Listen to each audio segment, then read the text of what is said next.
Kaya Wanju, Nanjurup Nunuk Guinea, Nanjurup Nunuk Wanking. Hello and welcome. I'm happy to see you all here today through this virtual reality, and you can see me. But I'm also happy to be speaking to you in my Yunga tongue. We're sitting on Wajak Yunga country, which is on the southwest coast of Australia. And all my welcomes is going to be coming from this perspective. Nija Yunga Buja, Nija Yunga Wanking. So this is Yunga country, and this is the Yunga language that I'm speaking. Koranala Kowang, Nard Yunga Mor, Yunga Bridia, Koranija Anat, Moritumur Jini, Nunuk Jini. So I'm just paying respects to the elders past and present and emerging, and also acknowledging paying respects of you of being in this presentation here today. And I just want to take you back on a little bit of a history. I know we're running behind times, but I want to take you back on a 60,000 year history, but I've only got about 2 minutes to do that. So walk with me and hopefully you understand. This is not about blame. This is not about shame. This is about understanding from a Yunga perspective or an Aboriginal perspective of where we've come from. And I can only speak about my part of the country. So our old people will always say, Miro Jini, use your eyes to see. Dwonk near, use your ears to listen. Kar, korop, courage, use your head and your heart to understand. Understand where we've come from. Understand about our people. Understand about our culture, understand about our values. And there's a couple of key little things that I'll break it down for you. And one of them, if I can bring that in, is our Mort. Now, Mort is our people, our family, our mums and our dads, our nans and pops, brothers and sisters, and all our extended family. And our various responsibilities and relationships to each and every one of them. It's also one of our values of our married laws of who we could and couldn't marry. We couldn't marry close bloodlines. We had to keep our genetics strong. So that's our mur. There's a modern word for that, but through this time, I'm not going to use that today. But our mur, our family. Next, I want to talk about Cardigan. Cardigan's our knowledge system. It's where our people understood and knew the relationship between the sun, the stars, the moon, the plants, the animals, and the seasons, and how we lived sustainably in those seasons. And how our other people knew that scientific knowledge. Also about our Mortwear, and that's just about our culture. And our culture is about values, responsibility, beliefs, spirituality, identity, and language. Next I want to talk about is our more court wearing. Court is my heart, court is my, and wearing is my spirit. Bringing them together is my well-being. And it's how this system, and our old people knew when we were out of balance physically, emotionally, mentally, economically, and how to use that system to bring us back into balance. Now these four key things are connected to our buja, our land, because that's where our laws and our values come from.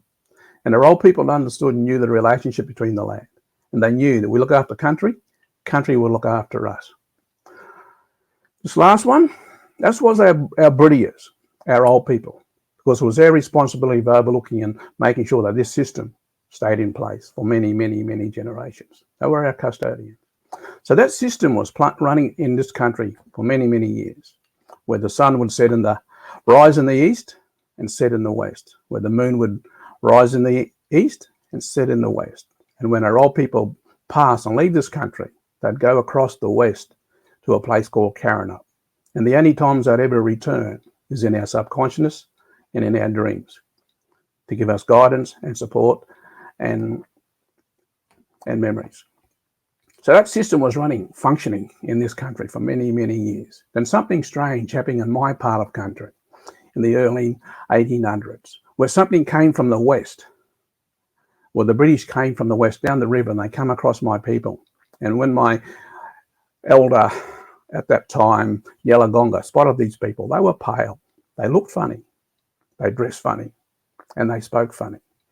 But they came from a place where our ancestors go when they pass away. So he didn't know what to do with them or how to react to them, but he thought they were the ancestor spirits. So he done what he thought he'd do and look after them, because they looked tired, they looked worn, and they looked very weird. So he let them rest. He let them recover and hopefully let them return. Unfortunately, they didn't return. They stayed in my country and they ignored this system that was functioning in this place. And they imposed new Western law systems on our people. And throughout that process, we had disruptions to our elders and our British. Don't need to go into the details of that. We had disruption to our mort and our family connections. We had disruption to our knowledge system and how we looked after this country. We had disruption to our culture and our values and our beliefs and our language. And we had disruption to our well-being and our health system. And all those processes disconnected us from our buja. And this thing called colonisation, I can only talk about it in my country because it only happened in my country, but it happened in many parts of the world long before and long after.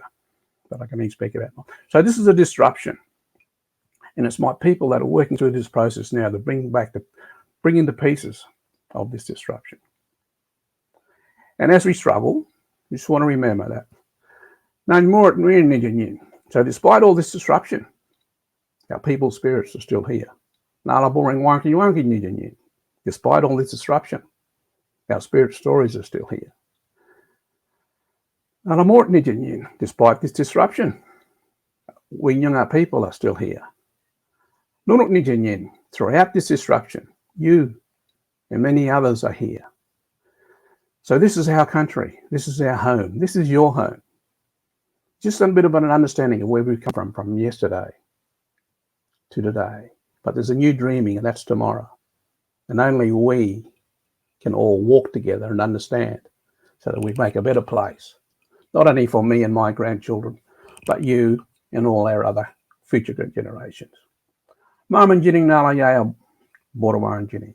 Just want to ask those that have gone before us to walk with us and guide us so that we create a better world for tomorrow. And thank you.